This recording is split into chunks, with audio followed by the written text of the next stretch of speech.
Olá, tudo bem? Eu sou o professor Alberto Veras e o tema da nossa aula de hoje é a chamada vocação hereditária. E a pergunta inicial é simples: como alguém se torna o herdeiro de outra pessoa?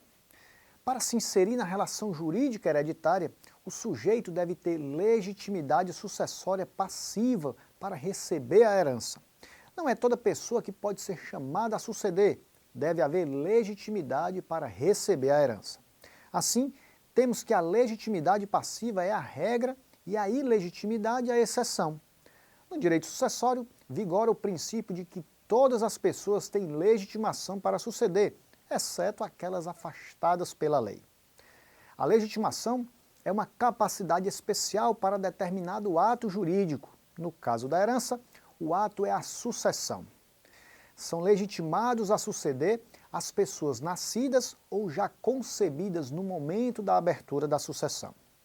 O nascituro representa a exceção à regra geral, segundo a qual só tem legitimação para suceder as pessoas nascidas por ocasião da abertura da sucessão. Os nascituros podem ser chamados a suceder tanto na sucessão legítima como na testamentária, ficando a eficácia da vocação dependente do seu nascimento.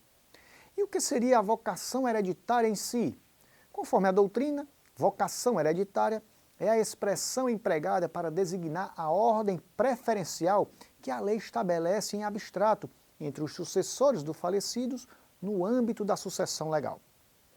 A sucessão legítima, conforme o Código Civil, defere-se na ordem seguinte: aos ascendentes, em concorrência com o cônjuge sobrevivente, salvo se casado este com o falecido no regime da comunhão universal ou no da separação obrigatória de bens, ou se no regime da comunhão parcial o autor da herança não houver deixado bens particulares, aos ascendentes, em concorrência com o cônjuge, ao cônjuge sobrevivente e aos colaterais.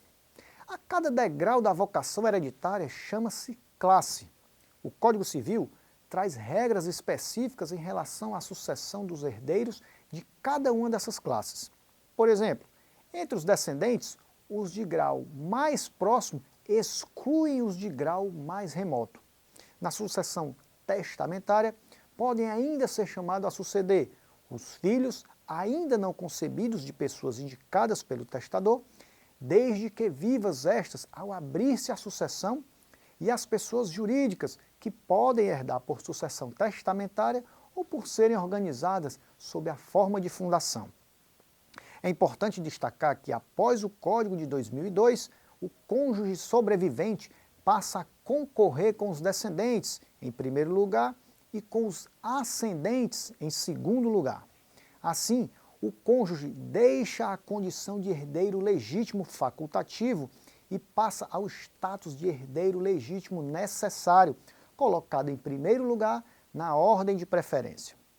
Fique atento, o Código Civil também traz hipóteses relativas às pessoas que não podem ser nomeados herdeiros ou legatários, não tendo legitimação sucessória, que são as seguintes: a pessoa que, a pedido, escreveu o testamento, nem o seu cônjuge ou companheiro ou os seus ascendentes e irmãos, as testemunhas do testamento, o tabelião, civil ou militar, ou o comandante ou escrivão, perante quem se fizer, assim como o que fizer ou aprovar o testamento, o concubino do testador casado, salvo se este, sem culpa sua, estiver separado de fato do cônjuge há mais de 5 anos.